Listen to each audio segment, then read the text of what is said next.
우리 같이 기도하면서 오늘 하나님의 말씀 또 찬양 예배 시작하도록 하겠습니다. 하나님, 이 시간 정말로 주님의 은혜를 우리 가운데 부어주시고, 아버지, 우리가 하나님을 간구하며 찾고 있습니다. 하나님, 우리를 깊이 만나주시고 정말 우리에게 찬양과 말씀과 우리의 기도를 통하여서 하나님께서 우리에게 말씀하셔서 우리가 순종하며 기뻐하며 하나님과 동행하는 그 기쁨을 누려갈 수 있는 시간 될 수 있도록 주님 역사하여 주십시오. 우리 예배 가운데 성령께서 충만하셔서 아버지, 우리가 오직 하나님만 집중할 수 있도록 은혜를 베풀어 주십시오. 이 시간 같이 기도하도록 하겠습니다.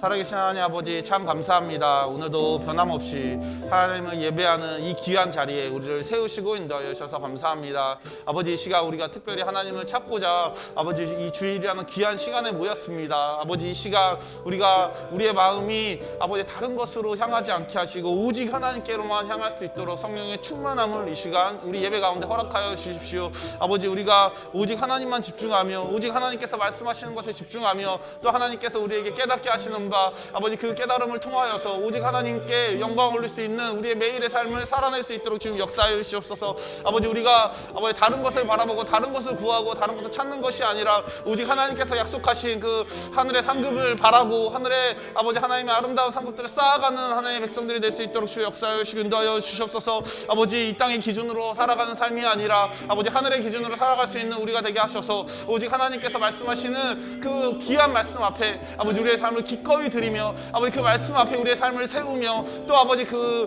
하나님 나라를 확장시켜 가는데 우리를 사용하시는 그 아름다움을 우리가 볼 수 있도록 주 역사하여 주시고 인도하여 주시옵소서. 이 시간 오직 주님께 영광 내며 우리의 모든 삶을 주님께 올려드리오니 주님 주인 되어 주시고 아버지, 이 시간 아버지 우리가 찬양하고 우리가 말씀을 듣고 우리가 아멘하고 화답하는 그 모든 과정을 통하여서 하나님께서 오직 영광 받으시옵소서. 주님 인도해 주시옵소서. 예수님 기도합니다. 우리는 주의 움직이는 교회, 이곳은 주님을 위한 자리. 내가 기도하는 모든 땅 위에서 하나님 예배받을 그날을 고대하네. 나의 노래로 주님의 성전을 지으리. 높임을 받으소서. 이스라엘의 찬송 거하신 주님은 거룩하십니다. 두 손 들어 주님의 보좌를 만들고 온 맘 다해 경배하리. 구름 날개 사이에 임하신 것처럼 내 위에 임하소서. 하나님, 우리가 이곳에 섰으니 이 땅을 치유하소서. 하나님, 우리가 어디에 있든지 주를 높이리라. 열방들아 주님을 송축할지어다. 그 발 아래 입 맞추라. 영원한 통치자 주 예수 그리스도 내 대하신 왕.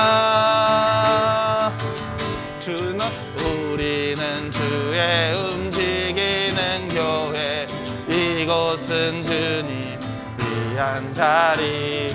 내가 기도하는 모든 땅 위에서 하나님 예배받을 그날을 고대하네. 나의 노래로 주님의 성전을 지으리. 높임을 받으소서.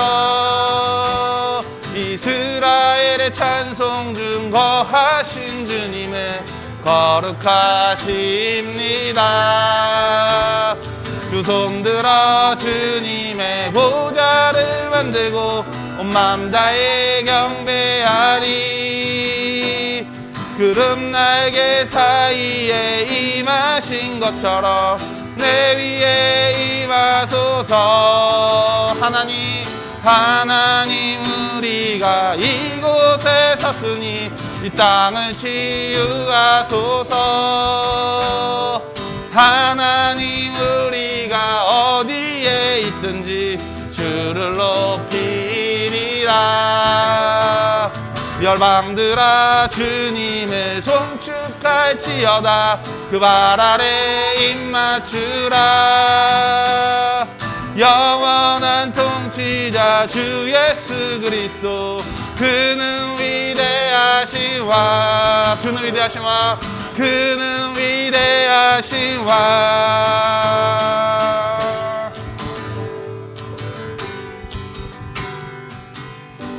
아멘. 그렇습니다. 그는 위대하신 왕이십니다. 우리 그 위대하신 왕을 이어서 찬양하도록 하겠습니다. 하늘에 계신 아버지 이름 거룩하며 주의 영광 이곳에 가득하길 기도하네. 하늘에 계신 아버지 주 이름 다 외치며 주의 영광 이곳에 가득하길 기도하네. 기도하네. 찬양해.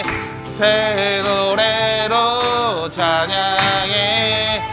새 노래로 찬양해.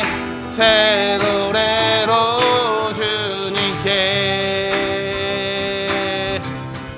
주님의 나라 주님의 뜻이 하늘에 이루어지듯이 모두 선포해. 자비한 주의를 이 땅에 이루어지리. 주님의 나라 주님의 나라 주님의 뜻이 하늘에 이루어지듯이 모두 선포해. 자비한 주의를 이 땅에 이루어지리라. 날마다 날마다 일용할 양식 은혜로 주소서. 예수 이름으로 우리 모두 기도하네. 시험에 들게 마시고 악에서 구원하소서. 예수 이름으로 우리 모두 기도하네. 기도하네. 찬양해. 새 노래로 찬양해. 새 노래로 찬양해. 새 노래로 주님께. 주님의 나라 주님의 뜻이 하늘에 이루어지듯이 모두 선포해.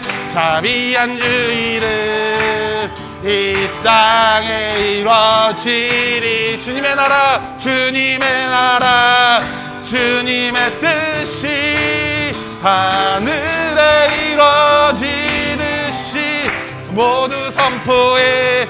자비한 주의를 이 땅에 이루어지리. 모든 나라 주께 모든 권세 주께 모두 영광 영원히 아멘. 모든 나라 주께 모든 권세 주께 모두 영광 영원히 아멘. 모든 나라 주께 모든 권세 주께 모두 영광 영원히 아멘. 모든 나라 주께 모든 권세 주께 모두 영광 영원히 아멘. 주님의 나라 주님의 뜻이 하늘에 이루어지듯이 모두 선포해. 자비한 주의를 이 땅에 이뤄지리라. 주님의 나라 주님의 뜻이 하늘에 이뤄지듯이 모두 선포해 자비한 주의를. 이 땅에 이뤄지리라. 주님의 나라 주님의 뜻이 하늘에 이뤄지듯이 모두 선포해 자비한 주의를. 이 땅에 이뤄지리라.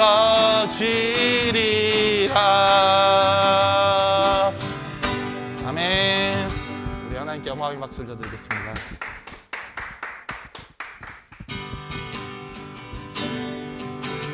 거룩한 주님의 성전에 모인 백성들 와서 경배해 주님께 영광 돌리리라. 주님의 일들은 놀랍고 길은 참되도다. 모든 자녀들 기뻐 즐거워하네. 보좌에 앉으신 어린 양께 찬송하라. 모든 민족이 그분께 영광 올리리라. 수금과 비파로 공교 이들을 높이어라. 소리 높여서 새 노래로 찬양해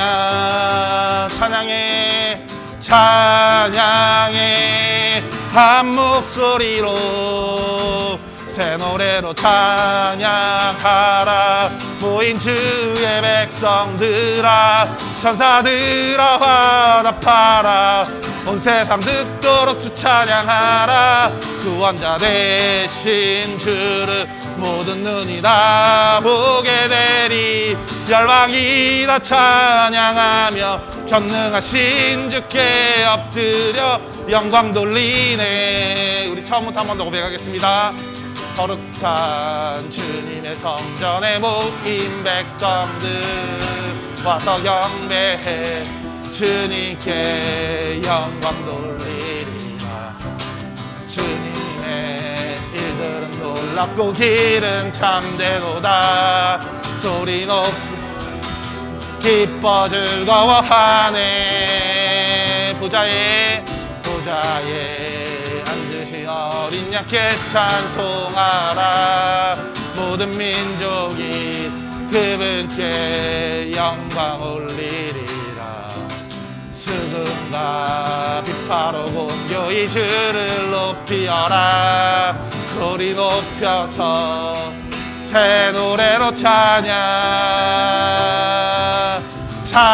찬양해 한 목소리로 새 노래로 찬양하라.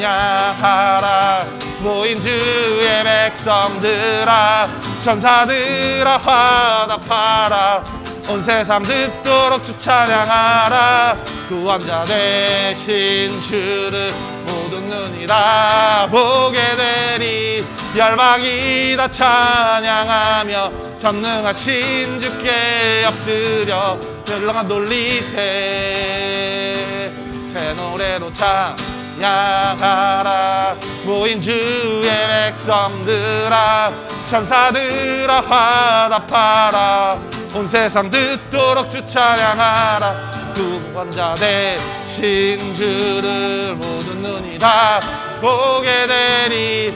열방이 다 찬양하며 전능하신 주께 엎드려 영광 돌리네. 영광 돌리네. 아멘. 그렇습니다. 우리가 이 시간 오직 그 하나님께만 온전히 영광 올려드릴 수 있는 귀한 시간 되었으면 좋겠습니다. 이어서 찬양하도록 하겠습니다.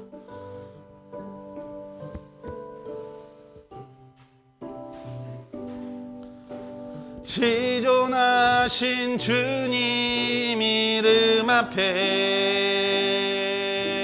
모두 무릎 꿇고 다 경배해. 거룩하신 주님 보좌 앞에 엎드려 절하세. 예수는 그리스도,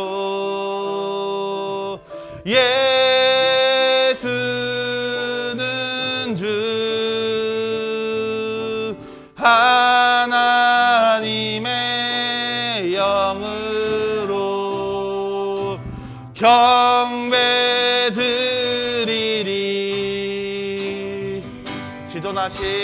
지존하신 주님 이름 앞에 모든 무릎 꿇고 다 경배해. 거룩하신 주님 보좌 앞에 엎드려 절하세. 예수는 그리스도, 예수는 주, 하나님의 영으로 경배드리리.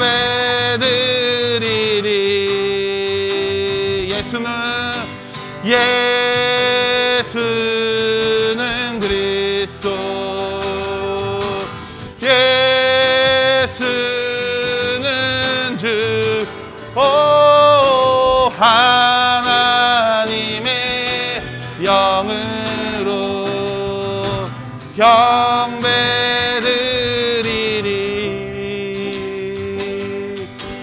예수 사랑합니다.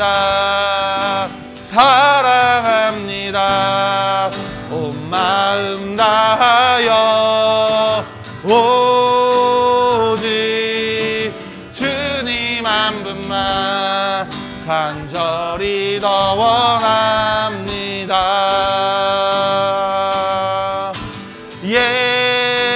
예수 사랑합니다. 사랑합니다. 온 마음 다하여 오직 주님 한 분만 간절히 더 원합니다. 넘쳐나네, 넘쳐나네, 넘쳐나네. 주를 향한 내 속에 갈망이 주님께로 날 이끌어 주소서. 주님을 더 원합니다. 예수 사랑합니다. 예수 사랑합니다. 사랑합니다. 온 마음 다하여 오직 주님 한 분만 간절히 더 원합니다.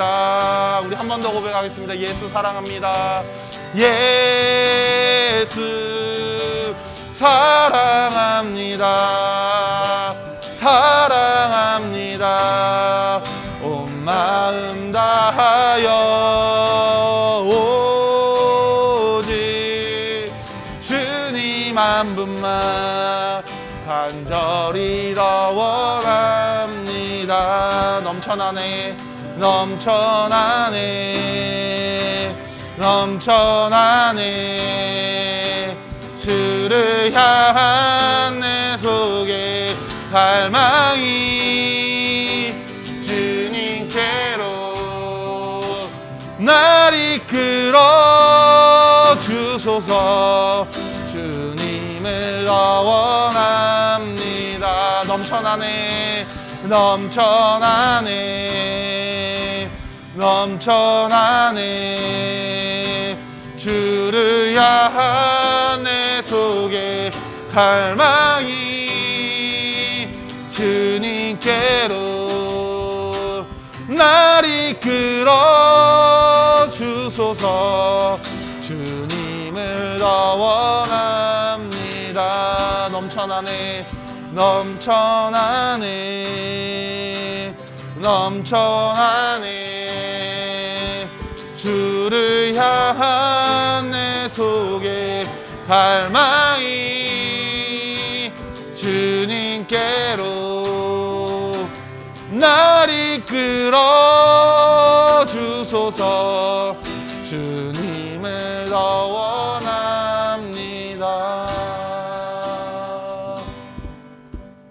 예수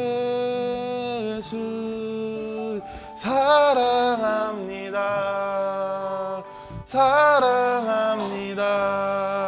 온 마음 다하여 오직 주님 한 분만 간절히 더 원합니다.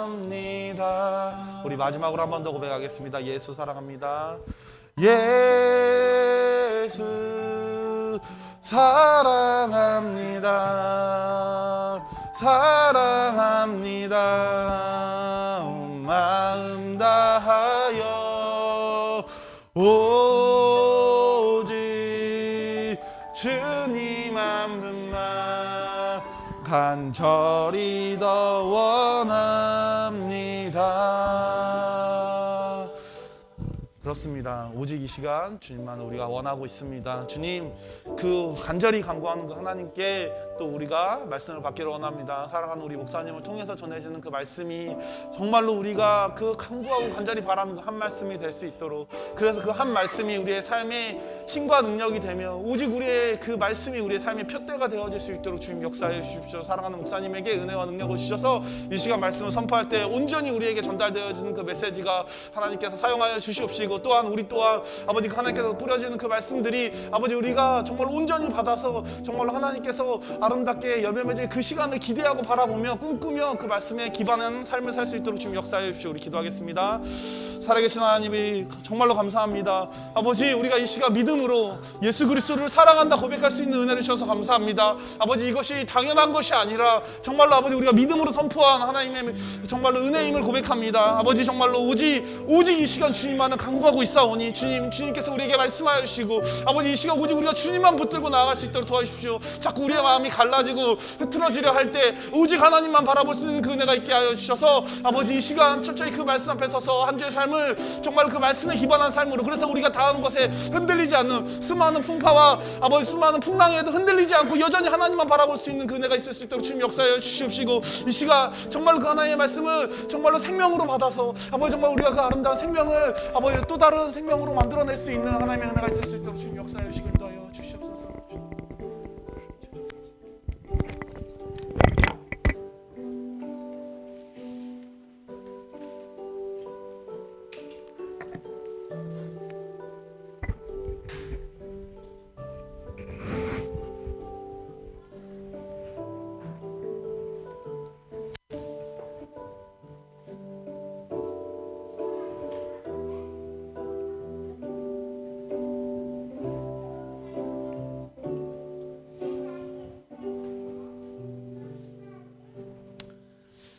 네, 우리 다 같이 사도신경으로 신앙 고백합니다.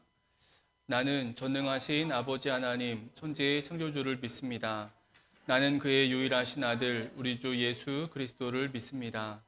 그는 성령으로 잉태되어 동정녀 마리아에게서 나시고 본디오 빌라도에게 고난을 받아 십자가에 못 박혀 죽으시고 장사된 지 사흘 만에 죽은 자 가운데서 다시 살아나셨으며 하늘에 오르시어 전능하신 아버지 하나님 우편에 앉아 계시다가 거기로부터 살아있는 자와 죽은 자를 심판하러 오십니다. 나는 성령을 믿으며 거룩한 공교회와 성도의 교제와 죄를 용서받는 것과 몸의 부활과 영생을 믿습니다. 아멘.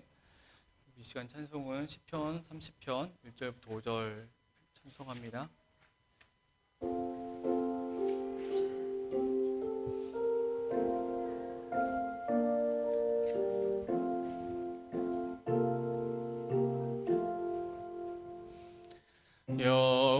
여호와 연행하시네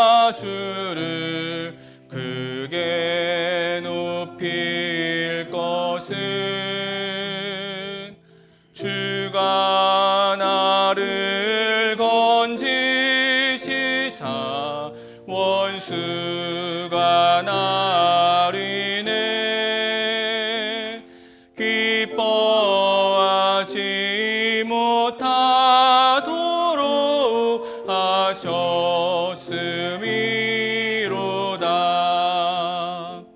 주여 내가 하나님께 부르짖을 때에 주는 나를 고치셨고 구원하셨으며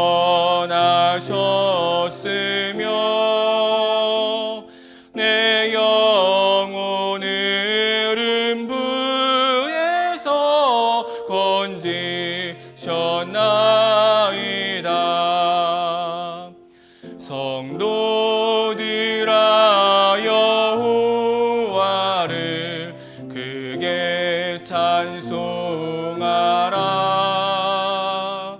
주의 거룩한 이름에 감사할지어다.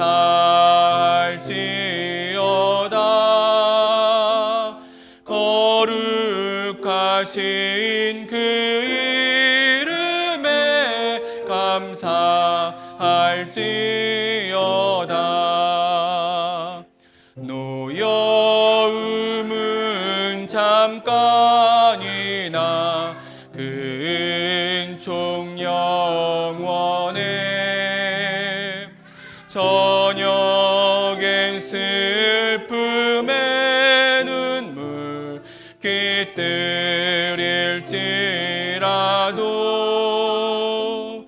아침이 오면 기쁨이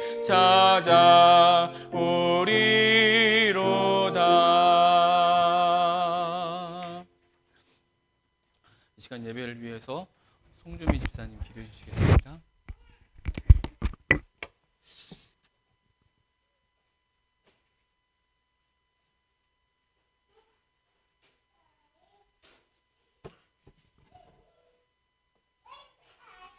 다 같이 기도드리시겠습니다. 공중의 새를 보라. 심지도 않고 거두지도 않고 창고에 모아들이지도 아니하되 너희 하늘 아버지께서 기르시나니 너희는 이것들보다 귀하지 아니하냐. 오늘 있다가 내일 아궁이에 던져지는 들풀도 하나님이 이렇게 입히시거늘 하물며 너희일까 보냐. 믿음이 작은 자들아. 그러므로 염려하여 이르기를 무엇을 먹을까 무엇을 마실까 무엇을 입을까 하지 말라. 그런즉 너희는 먼저 그의 나라와 그의 의를 구하라. 그리하면 이 모든 것을 너희에게 더하시리라. 완전한 사랑으로 십자가의 그 사랑으로 우리를 사랑하시는 주님, 대면 예배를 시작하게 하신 주님께 감사드립니다. 온라인과 줌으로 드리는 예배에 익숙해져서 감사를 잊고 지낸 우리를 용서해 주시고 이 시간 나태해진 저희 마음에 은혜 베푸셔서 감사할 수 있는 겸손함을 갖게 해주세요. 코로나19가 계속되고 있고 대선으로 어수선한 시국에 우리의 크고 작은 문제들이 우리의 마음을 불편하게 하더라도 역사의 주권자 되시고 우리를 깊이 사랑하시는 주님을 기억하게 하시고 우리를 위로하여 주셔서 감사와 기쁨이 회복되게 해주세요. 구공동체 교회 세우셨습니다. 이름처럼 공동체로서 삶과 예배가 일치하는 교회 되게 하시고 김종성 목사님께 영육간의 강건함을 더하셔서 하나님의 말씀을 대언하실 때 우리 모두 아멘으로 화답할 수 있게 듣는 귀와 열린 마음을 허락해 주세요. 우리 아이들이 있습니다. 주은, 주영, 주희, 다함, 다민, 도단, 레단, 로단, 서연 무섭고 악한 세상 가운데 구름기둥과 불기둥으로 지켜주시고 세상의 빛과 소금의 역할을 잘 감당한 주의 군사로 살아갈 수 있게 주님께 우리 아이들을 맡깁니다. 저녁 모임을 계속할 수 있게 해주신 주님, 하루의 마지막 시간을 주님께 드리오니 우리의 마음과 생각이 주님께 올려드리는 시간 되게 해주세요. 우리의 매일의 삶 속에 감사가 끊이지 않게 하시고 하나님을 더욱 사랑하는 우리가 되게 해주세요. 살아계셔서 역사하시고 우리에게 매일 사랑한다고 말씀해 주시고 우리를 위로해 주시고 십자가의 그 사랑으로 우리를 붙들어 주시는 예수님의 이름으로 기도드렸습니다. 아멘.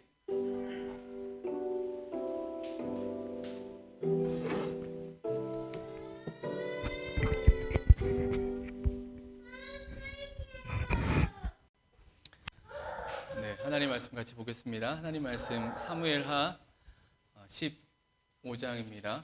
사무엘하 15장 1절부터 12절까지 말씀 우리 같이 보겠습니다. 구약성경 사무엘하 15장 1절부터 12절의 말씀입니다. 한 절씩 교독하도록 하겠습니다. 제가 먼저 1절부터 읽겠습니다. 그 후에 압살롬이 자기를 위하여 병거와 말들을 준비하고 호위병 50명을 그 앞에 세우니라.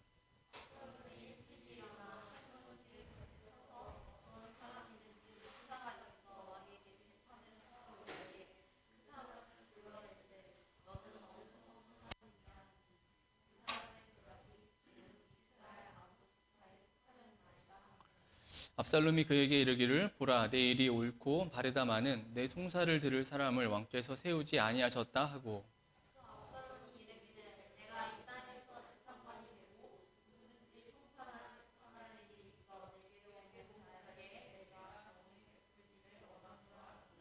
사람이 가까이 가서 그에게 절하려 하면 압살롬이 손을 펴서 그 사람을 붙들고 그에게 입을 맞추니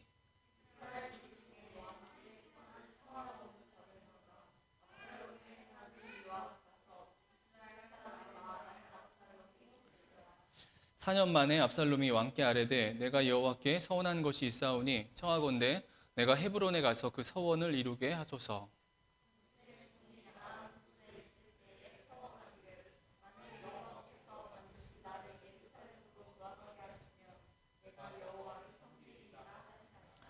왕이 그에게 이르되 평안히 가라 하니 그가 일어나 헤브론으로 가니라.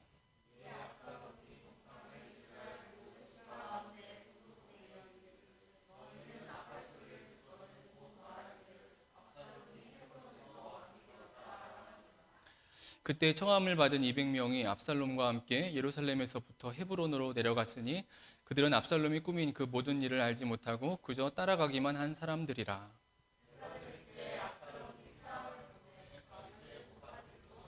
아이도벨을 그의 성읍 길로에서 청하여 온지라.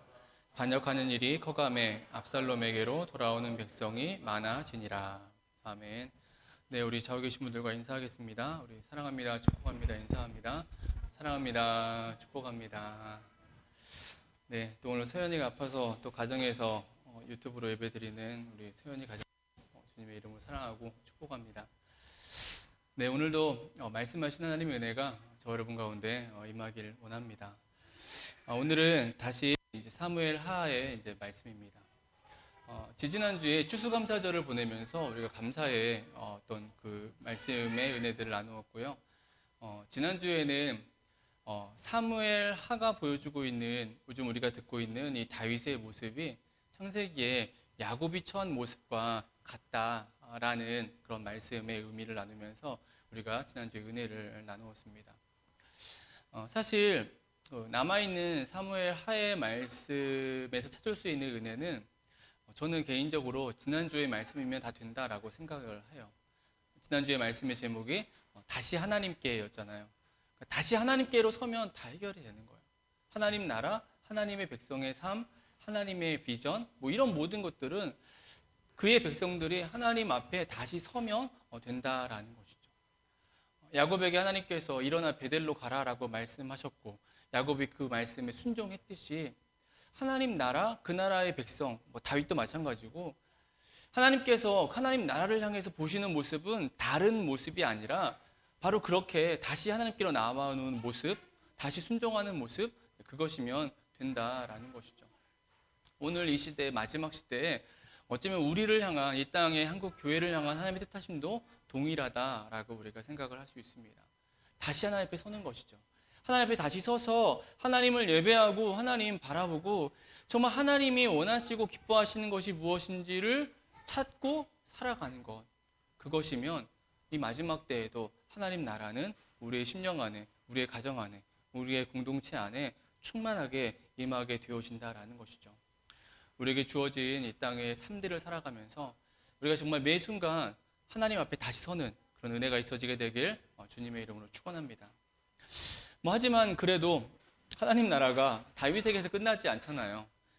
그래서 우리는 계속 구약의 말씀들을 찾아 이어가 보려고 합니다. 그래서 지난번에 나누었던 사무엘하 13장 이후의 말씀들, 그 이후의 사건들 속에서 우리가 더하여 주시는 은혜들을 함께 나누어 보려고 하는데요. 그래서 우리가 생각하는 오늘 말씀의 제목입니다. 말씀의 제목은 그래도 하나님을 인정함이에요. 그래도 하나님을 인정함. 제목만 보면은 알 수도 있고 또는 이게 무슨 말인가라고 이렇게 잘 그 의미가 드러나지 않기도 하지만 오늘 이 시간 이 말씀을 통해서 우리가 그 의미, 그래도 하나님을 인정함의 그 의미를 찾고 우리의 삶에 그래도 하나님을 인정함의 은혜가 있어지게 되길, 나타나게 되길 주님의 이름으로 축원합니다. 우리는 지난번에 사무엘하 13장을 통해서 암논이 다말, 다윗의 딸인데도 불구하고 성경은 굳이 의도적으로 압살롬의 누이라고 표현하고 있거든요. 그 압살롬의 누이인 다말을 범했지만 암논에게 아무런 조처가 없이 그 상황이 마무리된 것을 우리가 보았어요. 우리는 그런 모습을 보면서 다윗이 온전치 못하다라는 것을 생각할 수 있었습니다. 다윗이 분별력을 잃어버렸다라는 것이죠. 이전에 정말 하나님 앞에서 사람 앞에서 온전했던 그 다윗이 그 온전함의 모습을 찾아볼 수 없는 잃어버린 모습이 되었다라는 거예요. 여러분, 그래서 등장하게 된 것이 이제 압살롬이 되는 거예요. 13장 22절 우리 좀 말씀들을 읽으면서 쭉쭉 넘어가려고 하는데요. 13장 22절에 이렇게 말씀합니다. 우리 같이 한번 읽겠습니다. 압살롬은 암논이 그의 누이 다말을 욕되게 하였으므로 그를 미워하여 암논에 대하여 잘잘못을 압살롬이 말하지 아니하니라. 압살롬은 충분히 억울하고 분했지만 암논에 대해서 잘잘못을 말하지 않아요. 말하지 않습니다. 그런데 말하지 않았을 뿐이지 상황은 더 안 좋아지고 있었다라는 것이죠. 그것이 그 이후에 벌어지는 이후에 압살롬이 행하는 일들입니다. 그 일들의 시작이 뭐냐? 복수예요. 복수가 다가 아니죠. 복수로 시작을 합니다. 2년의 시간이 흐른 뒤에 말 안 하고 2년의 시간이 흐른 뒤에 압살롬이 자신의 양털 깎는 그 잔치에 암논을 초청해서 이제 살해를 하게 되는 것이죠. 13장 28절에 이렇게 말씀을 하고 있어요. 압살롬이 이미 그의 종들에게 명령하여 이르기를 너희는 이제 암논의 마음이 술로 즐거워할 때를 자세히 보다가 내가 너희에게 암논을 치라 하거든 그를 죽이라. 두려워하지 말라. 내가 너희에게 명령한 것이 아니냐. 너희는 담대히 용기를 내라 한지라. 그러면서 암논을 이제 죽이는 살인을 한다라는 것이죠. 살인을 통해서 인간 스스로의 복수가 이제 벌어진 것입니다. 우리는 이러한 과정 속에서도 여전히 우리가 앞에서 찾아봤던 우리가 말씀의 의미를 나누었던 그 다윗의 모습 볼 수 있어요. 다윗의 그 상태, 분별력을 잃고 온전치 못한 모습을 우리는 계속 보게 됩니다. 그래서 말씀드렸듯이 이 사무엘하의 마지막에 나오는 다윗의 모습은 그렇게 우리가 은혜를 받을 만한 그런 모습들을 이제 찾아보기 힘이 들어요. 쇠락하고 있는 모습이죠.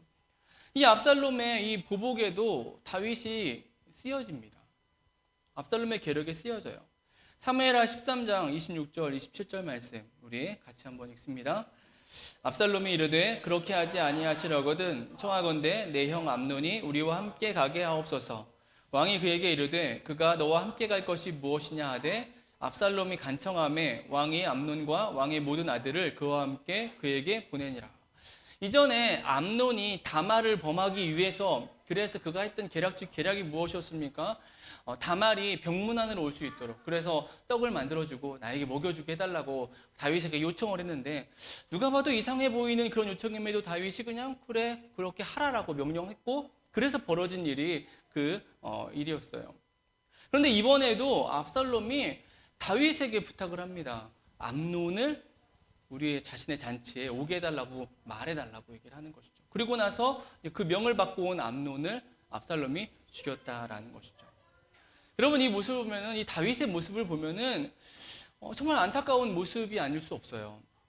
그렇도록 온전하고 깨어있던 다윗이 오히려 계속해서 어리석은 일들의 꾀임을 받고 속임받고 도구가 되어지고 있다라는 것이죠. 이러한 다윗의 온전치 못한 모습은 계속되죠. 압살롬이 암논을 죽인 후에 그술 땅으로 갑니다. 13장 후반에 말씀드린대요.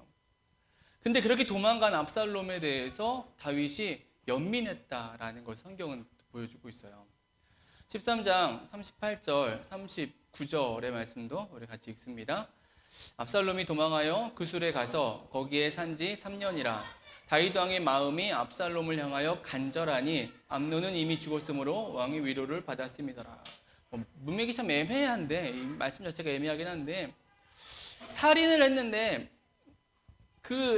했는데 이에 대한 징계의 마음이 아니라 그 압살롬에 대해서 연민의 마음을 가졌다라고 말씀하고 있어요. 물론 뭐 아버지니까 아버지의 정을 생각할 수 있지만, 그렇더라도 한 나라의 왕이고 하나님 나라를 세우고 살아가는 그런 인생으로서 그 하나님 나라의 원리 안에서는 우리가 쉽게 용납할 수 없는, 이해하기 어려운 모습이다라는 거죠. 이게 다윗의 모습이에요. 여러분, 그뿐이 아니에요. 14장의 말씀 보면은 다윗의 중심이 압살롬을 연민하는 것을 알고 요압이 압살롬을 불러옵니다. 근데 불러올 때도 어떤 한 여인, 드고와 여인을 통해서 이 다윗과 대화하고 그래서 불러오게 하죠. 14장 1절로 3절 말씀 보면은 그 드고와 여인을 성경은 지혜로운 여인이라고 표현하고 있지만, 이 지혜롭다라는 말이 히브리 말로는 학함이란 말인데요. 이 말의 의미 안에 간교함의 의미가 있어요. 그래서 앞에서 우리가 살펴보았었던 그 암논이 행했던 그 간교함, 아버지 다윗을 꼬드겨서 했던, 또는 압살롬이 좀 전에 얘기했던 것처럼 다윗을 꼬드겨서 그렇게 해서 암논을 초청하듯이 그 간교함의 의미가 이 단어랑 같은 의미를 가지고 있어요. 즉, 이 다윗이 또 이 여인을 통해서 속임의 방법에 쓰여지고 있음을 보여주는 거예요. 근데 여하튼 간에, 과정 어쨌든 간에 다시 돌아와요. 이 말씀들 뭐 아시니까, 모르시면 다시 한번 14장 말씀 한번 읽어보세요.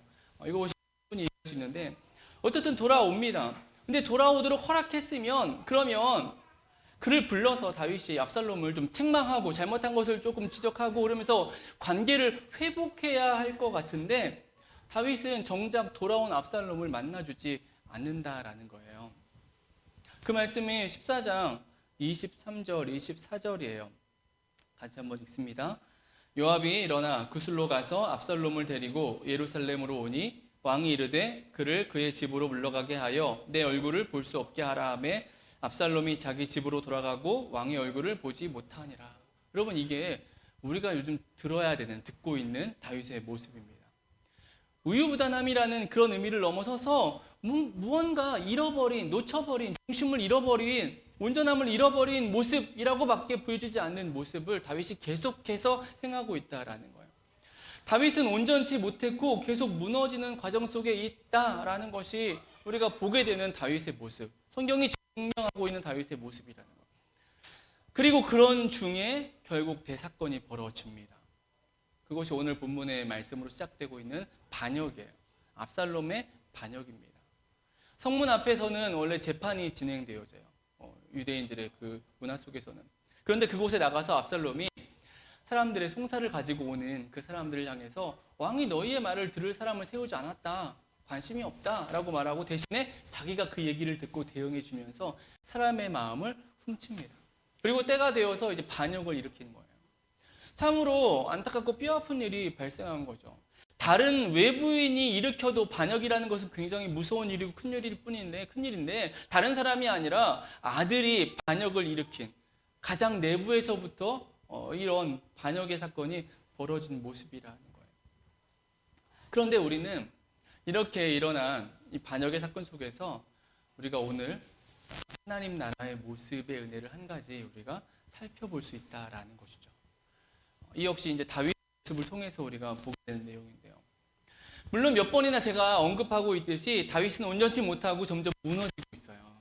이건 부인할 수 없는 사실이에요. 갑자기 이 다윗이 뭔가 확 달라져가지고 멋지게 그 인생의 후반에 완전히 회심해가지고 다시 하나님을 열심히 갈망하고 바라보고, 그리고 정말 왕다운 모습으로 회복되었다라고 하면 우리는 참 좋을 것 같은데, 왜냐하면 그러면 우리도 연약함 속에 막 계속 무너져 가다가 나도 언젠가 한 번은 이렇게 될 수 있어, 다윗처럼 회복될 수 있어, 다윗처럼 내가 하나님 앞에서 온전히 설 거야 라고 우리도 그런 희망이라도 가질 수 있을 것 같은데, 그 위대했던 다윗이, 하나님 마음에 합했던 다윗이 점점 아래로 향하고 있는데 회복되지 않는다라는 거예요. 점점 더 계속 무너지고 있다라는 것입니다. 그런데 그런 와중에, 그런 과정 속에 우리가 말씀을 보면서 하나님의 은혜를, 하나님 나라의 모습의 은혜를 우리가 생각해 볼 수 있다라는 것이죠. 그럼 반역이 벌어졌어요. 이제 더 이상 어떻게 해볼 수 없어요. 앞에는 그냥 외면하고 모른 척하고 적당히 그냥 속임 당하면서 그러면서 어떤 일들 속에 그냥 흘러왔는데 그러면서 무서운 일들은 벌어졌어요. 형제 간에 범하기도 하고 그걸 복수도 하고 살인도 일어나고 뭐 이렇게 흘러왔는데 그런데 이제는 반역, 나라가 뒤집어지는 그런 반역이 사건이 벌어진 것입니다. 그래서 이제 다윗이 도망을 가게 되어져요. 그런데 이 도망의 이 과정 속에서 모습 속에서 우리는 다윗에게 있는 그나마 다윗을 통한 은혜, 신앙, 믿음의 모습을 우리가 보게 된다는 거예요. 여러분 그것이 오늘 제목의 첫 번째 단어예요. 그래도라는 말이 가진 의미입니다. 그러니까 그래도라는 거예요. 그래도. 무너지고 연약해진 다윗이지만 분별력을 잃어버리고 온전함을 잃어버려서 나라를 혼란과 위기에 빠뜨린 그런 다윗이지만 그래도 그에게 남아있는 하나님을 향한 하나님 나라를 향한 그 모습을 우리가 보게 된다라는 것이죠. 여러분 그래도 남아있는 다윗의 중심이 무엇일까요? 그것이 오늘 제목 두 번째 문구입니다. 하나님을 인정함이라는 거예요. 하나님을 인정함. 다윗이 하나님을 인정하고 있고 하나님 나라는 그렇다는 거예요. 하나님 나라가 매번 그렇게 영화롭고 영광스럽고 온전하고 완전한 모습으로 계속 흘러갈 것인가?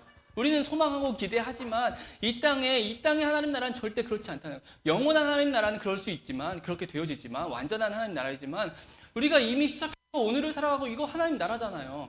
그냥 우리가 어디 임시에 그냥 살고 있는 게 아니라 하나님 나라, 이미 시작된 하나님 나라를 살아가고 있는 거예요. 우리가 이것을 잊어버리면 안 되는 거예요. 그런데 이 하나님 나라는 결코 그렇게 온전치 않다는 거예요. 어쩌면 계속해서 아래로 흐르고 점점 더 무너져가고 있다라는 것이죠. 그런데 그런 중에 대표적인 인물인 다윗의 모습이 우리에게 이 상황을 다 보여주고 있는데 스펙트럼을 보여주고 있는데 그 보여주는 가운데 그래도 있다는 거예요. 하나님이 기뻐하시는 모습 아니면 하나님이 인정하시는 모습 아니 하나님 나라에 있어야 되는 그 모습 그것이 하나님을 인정함이라는 거죠.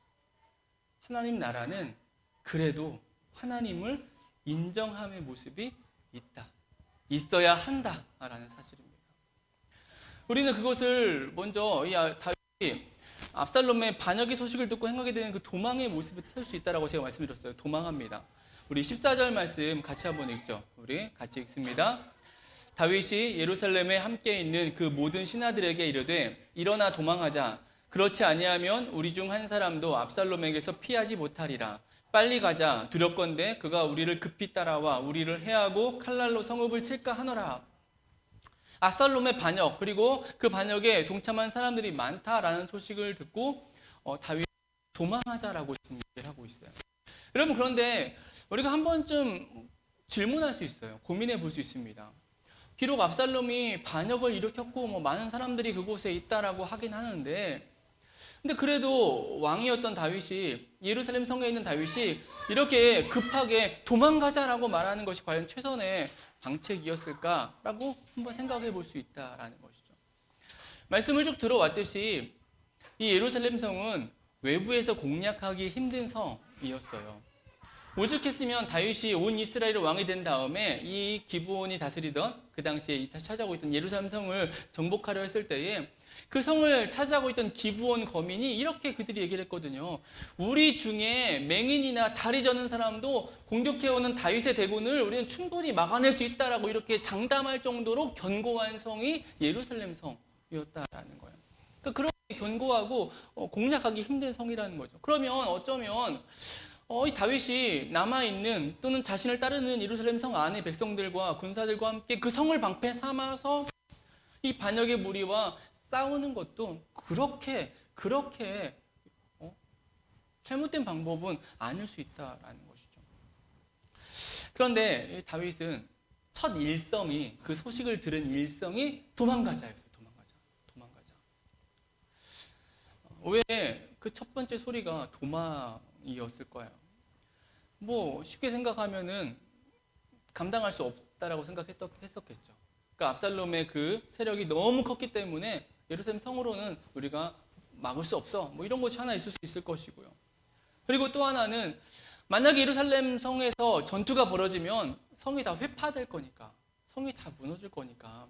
그래서 이 예루살렘 성을 보호하기 위한 뭐일 수도 있을 것입니다. 어느 것도 뭐 잘못된 건 아니에요. 충분히 생각할 수 있는 대안이죠. 답이죠. 하지만 그보다 우리가 생각하고 받을 수 있는 것은 저는 오늘 말씀의 주제와 연관된 의미라고 생각을 해요. 그러니까 하나님을 인정함이라는 거. 그러니까 하나님의 심판을 받아들임. 여러분, 다윗이 도망가자라고 말하고 있어요. 반역의 소식 앞에서. 그 대단했던 다윗이. 그리고 여전히 그 용맹한 다윗의 그 장군들은 다 다윗 주변에 있거든요. 그리고 실제로 이 반역의 그 결과는 다윗의 군대의 승리. 숫자의 싸움이 아닌 하나님의 어떤 주권 속에서 다윗의 군대가 이기거든요. 승리하거든요. 실제로 아마 싸웠어도 그렇게 다윗의 군대가 약하지 않을 만한 상황이었다라는 거죠. 그보다는 하나님을 인정함, 하나님의 심판을 받아들임이 이 도망가자라는 말에 어쩌면 더 이유가 된다라는 것이죠. 왜 그렇게 볼 수 있느냐? 도망가자라는 이 다윗의 말이 단순히 어떤 전쟁의 승패를 예측해서 보다 나은 선택, 보다 나은 대안으로 한 것, 그런 이유로 보이지 않는다라는 거예요. 그럼 그것을 보여주는 것이 18절, 20절 말씀이에요. 먼저 18절 말씀 보시면 그의 모든 신하들이 그의 곁으로 지나가고 모든 그렛 사람과 모든 블렛 사람과 및 왕을 따라 가드에서 온 모든 가드 사람 600명이 왕 앞으로 행진하니라. 다윗이 예루살렘 성을 피신하고 떠나고 있습니다. 그런데 그 앞에 이들이 나와왔어요. 따라왔습니다. 그렛 사람, 블렛 사람, 가드 사람 600명. 여러분, 이들은 이방 사람들이에요. 일종의 용병들이에요. 오랫동안 다윗과 함께 있으면서 다윗이 돈을 주고 쓴 그 용병들이 이 그렛 사람, 블렛 사람, 가드 사람 600명입니다. 그래서 어떤 성경 번역은 이렇게 번역하지 않고 그냥 다윗이 고용했던 가드 병사 600명 이렇게 번역을 해놓은 그런 번역 성경도 있어요. 그러니까 광야 시대부터 함께 사용해온 그 블레셋 출신의 사람들, 그들이 지금 이 다윗과 함께 하겠다라고 지금 따라 나섰다라는 거예요. 쫓겨나는 도망가는 그 왕 앞에. 만약에 전쟁에 유불리를 여러분 따진다면은 이렇게 도망길에 찾아온 이 사람들을 향해 환영해야 될 거예요. 아, 그래, 잘 왔다.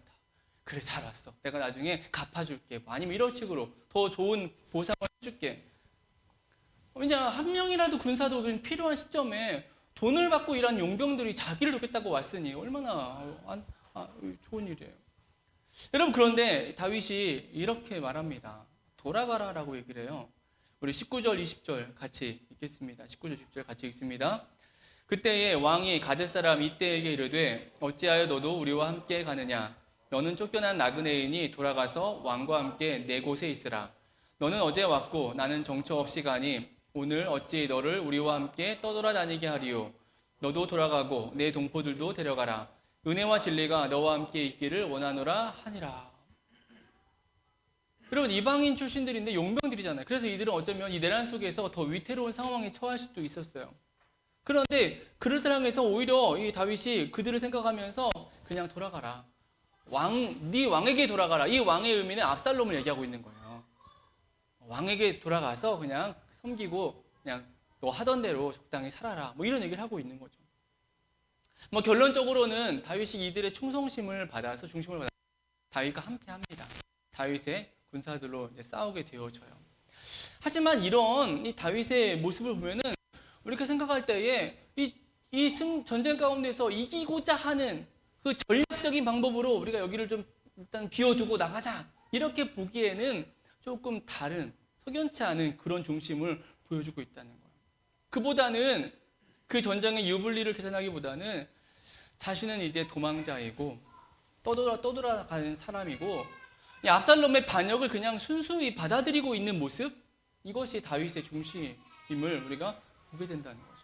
그러니까 지금 다윗은 벌어진 일들에 대해서 인식하고 있는데 이것이 자신으로 인한 일이라는 거, 자신의 범죄로 인한 일이라는 거, 그 대가라는 것을 지금 충분히 받아들이고 있는 모습을 보게 된다는 것이죠. 여러분, 이러한 다윗 중심을 보여주는 또 한 장면이 24절, 26절 말씀인데요. 15장. 사독하고 제사장하고 레위 사람들이 하나님의 궤를 이제 나옵니다. 하나님의 교회는 하나님의 임재의 상징이죠. 전쟁에 나갈 때 하나님의 임재의 상징을 가지고 나가고 앞에서 싸우는 것. 이게 고대의 전쟁의 방식이죠.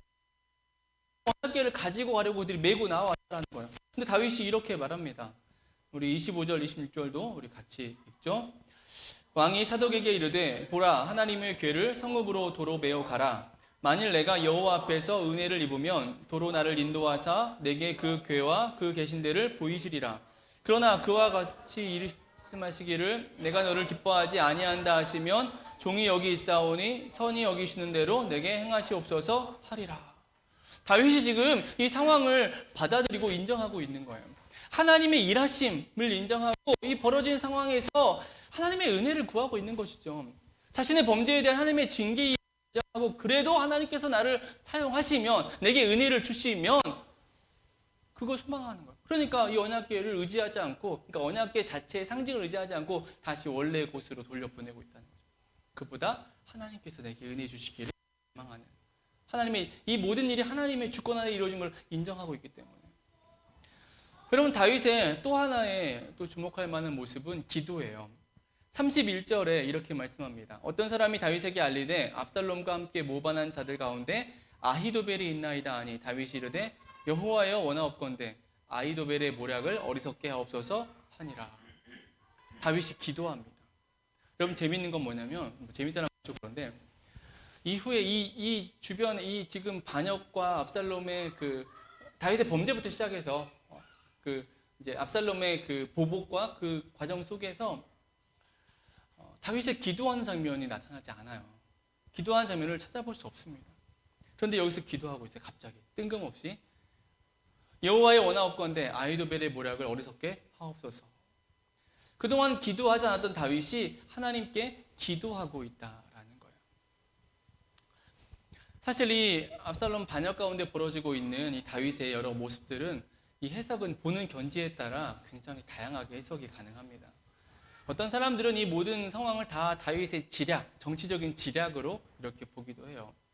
이 가드 용병들에게 돌아가라라고 말하는 것이 어떤 그 다윗의 진심, 중심이라기보다는 이들을 향한 시험, 테스트, 충성심에 대한 테스트. 굉장히 치밀한 정치적인 해석이죠. 정치가죠. 이렇게 보기 시작하면. 그러니까 그 충성심을 시험하는 것으로 이렇게 보거나 아니면 그 외에 다른 이제 뭐 여러 가지 자잘자잘한 이야기들이 이제 등장하는데 그런 것들이 다 승리를 하기 위한 어떤 그런 승리를 염두에 두고 하고 있는 그런 말이라고 이렇게 보는 것이죠. 그래서 사실 오늘 본문은 이렇게 보면 이렇게 보이고 저렇게 보면 저렇게 보일 수도 있어요. 성경이 그런 부분들이 굉장히 많아요. 그래서 어떠한 교리와 어떠한 중심과 어떠한 신학을 가지고 성경을 보느냐가 정말 중요한 이유가 되어지는데요. 여러분 그런데 그렇게 볼 수도 있지만 저는 이렇게 성경 말씀을 보고 봐야 된다고 생각을 하는 거죠. 하나님이 정말 이 본문을 통해서 원하시는 것이 무엇인가? 다윗의 그런 정치적인 지략, 정치적인 탁월함, 이게 정말 좋은 거니까 이래야 돼. 뭐 이런 것들을 보여주시려고 이렇게 성경에 전혀 은혜가 안 되는 것 같은 이런 말씀을 기록하고 들려지게 하고 계시는가? 저는 그렇게 생각하지 않거든요. 이 쇠락하고 무너져가고 있는 다윗의 모습, 이것을 통해서 오히려 하나님이 뜻하신 하나님 나라와 그럼에도 불구하고 하나님께서 이 땅 가운데 역사하시는 그 은혜들을 보기를 원하고 백성들, 우리들이 신앙인들이 찾기를 원하신다라고 생각을 해요. 여러분 그렇게 볼 때에 하나님 나라, 하나님께 세워가신 나라, 그런데 그 상황 속에서 무너져가는 그 모습, 그 속에서 우리가 보게 되는 것은 저는 오늘 주제라고 생각을 해요. 그러니까 이 다윗의 모습 하나하나가 정말 다 무너지고 연약해져가고 온전함을 잃어버리고 있는데 그럼에도 불구하고 그 가운데 탁탁탁 드러나고 있는 모습이 그래도 다윗이 하나님을 인정하고 있다라는 거예요. 하나님의 일하심을 받아들이고 있다라는 것이죠. 다윗이 그래도 하나님 나라의 최소한의 양심, 신앙 그 모습을 보이고 있다라는 거예요. 그래도 여러분 그래도라는 말이 의미가 있는 게 이 앞선 왕 사울을 생각해 보면 우리는 그래도라는 말을 이해할 수 있어요. 여러분 사울은 버림받고 점점 아래로 가고 있는데 그러면서 그의 찾아온 그 위기 가운데서 그가 찾아간 곳이 어딘가요? 무녀였어요. 무녀에게 찾아가가지고 전보는 무녀에게 찾아가서 의지했다라는 것이죠. 그런데 다윗은 그렇지 않아요. 다윗도 똑같아요. 무서운 범죄를 저질렀어요. 어쩌면 사울보다 더 큰 그런 윤리적인 도덕적인 범죄를 다윗이 범했거든요. 그럼에도 불구하고 다윗은 아래로 쇠락하고 있지만 그래도 사울처럼 무녀를 찾아가지 않아요. 하나님 인정하고 있음을 우리가 보게 된다라는 거죠. 여러분, 하나님 나라의 모습인 거예요. 말 그대로 험악한 시절을 살아가는 인생들이 붙잡아야 되는 은혜. 매일 하나님을 찬송하고 하나님께 영광 돌리고 은혜의 삶을 살아가고 말씀과 기도가 충만하고 그래서 정말 매 순간에 기쁨과 감사가 있는 그런 삶을 살아가는 하나님의 백성들은 이 본문은 별 의미가 없어요. 아무런 의미가 없습니다.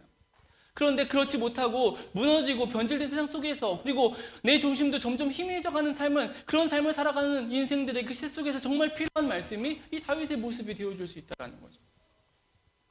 온전치 못하고 무너지고 변질되는 중에 있더라도 그럼에도 불구하고 하나님을 기억하고 하나님의 주권을 인정하는, 여러분, 이것이 하나님 나라의 모습이 되어진다는 거예요. 그리고 하나님은 그 모습을 통해서 계속해서 하나님 나라를 이어가게 하신다라는 거죠. 오늘 우리의 모습, 우리의 삶은 영락없이 이 모습과 같다라고 저는 생각을 합니다. 우리는 온전함을 잃어버린 시대를 살아가고 있어요. 온전치 못해요. 각자는 스스로는 대단하다고 내가 이 정도 믿음이면 좋은 믿음이야 라고 생각할지 몰라도 그렇지 않아요. 별 볼 일 없어요. 그리고 오늘 이 시대가 보여주는 것도 마찬가지. 이 시대의 교회들도 마찬가지입니다. 이 시대 크리스천도 마찬가지예요. 온전치 못하고 변질된 모습들 투성이라는 거예요. 여러분, 이게 덮여져 있다가 숨겨져 있다가 여지없이 드러나게 된 것이 오늘 이 시대 코로나 바이러스 때문에 코로나 시대가 그것을 드러내 보여주고 있어요. 이 코로나 바이러스 시대 속에서 교회가 크리스찬이라는 자들이 보여주는 모습들 얼마나 온전치 못하고 비상식적인 모습들 뿐이고 이 땅에 이미 임한 하나님 나라는 별로 중요하게 생각하지 않고 그저 자신들 안에 있는 그 하나님 나라 그것만을 주장하고 살아가는 모습. 그러다 보니까 정말 세상 속에서 더 이상 교회나 크리스찬들을 보면은 인정받지 못하는 그런 시대 속에 우리가 서 있다라는 거죠. 지난주에 일어난 그 오미크론 상황도 마찬가지죠. 그 인천에 있는 교회 중심으로 퍼져가고 있잖아요. 그 시작점이 된 그 목사님 부부, 저는 개인적으로 그분들 모르니까요. 일부러 그랬겠냐라고 생각을 해요. 갑자기 상황을 맞닥뜨리면은 우리가 말도 좀 실수할 수도 있고 또는 순서가 엇갈릴 수도 있고 그럴 수 있긴 하잖아요. 근데 여튼 결국은 그랬을지 몰라도 그들의 처음은 근데 결론적으로는 방역 택시에 대한 얘기를 하지 않아서 타지 않았는데 거기에 대해 타지 않았다고 말하지 않아서 그래서 결국은 조금 더 미연에 막을 수 있는 방지할 수 있는 것들을 방지하지 못해서 더 이미 퍼져버리게 되는 그 상황. 그래서 그로 인해서 한국 교회가 크리스찬들이 세상 사람들에게 오히려 또다시 비난을 받아야 되는 이런 모습. 여러분, 이런 상황을 보면은 교회의 크리스찬들의 그 작은 진실되지 못함이, 정직하지 못함이, 온전치 못함이 하나님의 영광을 가리고 있고 이 시대에 더 무너진 시대로 이 시대를 이끌고 있다라는 것이죠. 저 여러분이 이 온전치 못한 무너짐의 한복판에 우리가 서 있다라는 것이죠. 하지만 우리가 그러할지라도 세상이 이럴지라도 우리가 이 세상 속에서 다시 붙잡아야만 한다라는 거예요. 다윗의 모습인 것처럼. 다윗의 모습이 보여주는 하나의 모습인 것처럼 하나님을 인정함이라는 거죠. 그럼에도 하나님을 인정하고 하나님의 주권 안에 거해야 된다라는 것이죠. 다윗처럼 연약한 중에도 그럼에도 하나님 인정하고 하나님의 인도하심을 그래도 구하고 있듯이 우리가 역시 그렇게 이 땅을 이 마지막 때를 살아가야 된다라는 거예요. 획기적으로 우리가 거룩하게 되고 회심하고 그래서 뭔가 정말 전혀 다른 모습으로 우리가 좀 설 수 있으면 너무 좋겠지만 시대는 그런 시대를 이미 벗어났다라는 것이죠. 오히려 어쩌면 우리에게 정말 중요한 것은 그래도 하나님을 인정함의 모습. 여기에 어쩌면 저는 더 중요한 의미가 있지 않을까라고 생각을 합니다. 말씀을 마칠게요. 우리에게 주어진 또 한 주를 우리가 오늘 이어갑니다. 우리에게 주어진 한 주를 살아가면서 우리가 정말 그래도 하나님을 인정하는 그런 믿음의 모습이 있어지기를 소망합니다. 온전치 못하고 연약하고 무너짐 속에 내 모습이 있을지라도 그래도 하나님 나라가 그래도 하나님을 인정하는 그 나라의 모습이기에 우리에게 주어진 한 주 속에서 그래도 하나님을 바라보고 하나님의 말씀 안에 서서 하나님의 기뻐하심을 쫓아가는 그런 삶을 살아가는 저 여러분 우리 그 공동체 교회가 되어지게 되길 주님의 이름으로 축원합니다. 우리 같이 기도합니다. 우리에게 주어진 또 한 주를 다시 이어갑니다. 어쩌면 정말 다윗의 모습, 다윗의 상황이 보여주는 것처럼 우리의 시대도 우리의 모습도 연약해 있고 온전치 못하고 점점 무너져 가는 중에 있고 타협하는 중에 있을지 모릅니다. 그럴지라도 하나님께서 이 과정 속에서 우리에게 분명하게 보여주고 있습니다.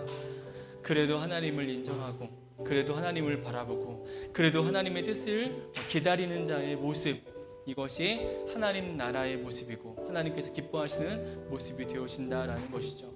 이 시간 기도할 때에 하나님 내게 주어진 이 한 주 그래도 하나님을 인정하며 하나님을 바라며 하나님을 따라갈 수 있는 믿음의 한 주 되게 도와달라고, 그러한 삶을 살아갈 힘과 은혜와 용기를 오늘도 나에게 부어달라고 우리 같이 기도합니다. 같이 기도하겠습니다. 아버지 하나님 감사합니다. 오늘도 하나님 주의 사랑 안에서 우리를 불러주시고 하나님 예배하게 하시니 감사합니다. 아버지 하나님 정말 그래도 하나님을 인정하는 그 중심의 모습으로 내게 주어진 이 한 주를 살아가게 도와주시옵소서. 하나님 정말 더 온전하고 바르고 정직하고 신실함의 모습으로 살아가길 원합니다. 하지만 하나님 돌아보면 한 주 한 주의 모습 속에서 너무도 부족했던 모습들, 온전치 못했던 모습들, 하나님 보시기에 하나님 아름답지 못했던 모습들이 있었습니다. 을 주님 고백합니다. 하나님 이러한 삶의 연속의 삶을 살아가고 있습니다. 하나님 용서해 주시고 비록 그러할지라도 그런 중에라도 여전히 내가 하나님 바라보게 도와주시고 여전히 하나님을 인정하게 도와주시고 정말 하나님의 기뻐하심이 무엇인지를 분별하여서 그 삶으로 나아갈 수 있는 믿음의 인생 되게 도와주옵소서. 우리의 모습이 그러한 모습으로 살아가길 소망합니다. 이 마지막 때를 그렇게 살아낼 수 있도록 우리에게 힘과 은혜와 용기를 더해 주시옵소서. 하나님 정말 우리의 모습이 하나님 앞에서 그래도 하나님을 인정하고 그래도 하나님의 뜻을 기다리며 그래도 하나님의 영광을 위한 삶을 살아갈 수 있길 소망합니다. 하나님 우리에게 시작된 또 한 주가 정말 그러한 모습으로 살아낼 수 있도록 우리를 지켜주옵소서. 매일처럼 무뎌지고 희미해져가고 하나님 정말 변질되어가는 우리의 모습이 그럼에도 불구하고 여전히 하나님을 향해 기도하고 갈망하며 하나님의 뜻을 구하며 나가는 그러한 믿음으로 살아가는 우리의 공동체의 모습 될 수 있도록 우리를 지키시고 우리에게 주의 은혜와 능력을 더해 주옵소서. 감사드리며 살아계신 예수님의 이름으로 기도드리옵나이다. 아멘. 우리 다 같이 공동체 고백 같이 고백하시고 드려진 예물을 위한 기도와 축도로 예배를 마칩니다. 같이 고백합니다. 우리는 세상으로부터 부름받은 하나님의 백성임과 동시에 세상으로 보냄받은 그리스도의 제자로서 영성 있는 자로 교통하는 관계를 통해 이 세상을 향한 섬김의 삶을 살아가는 그 공동체입니다.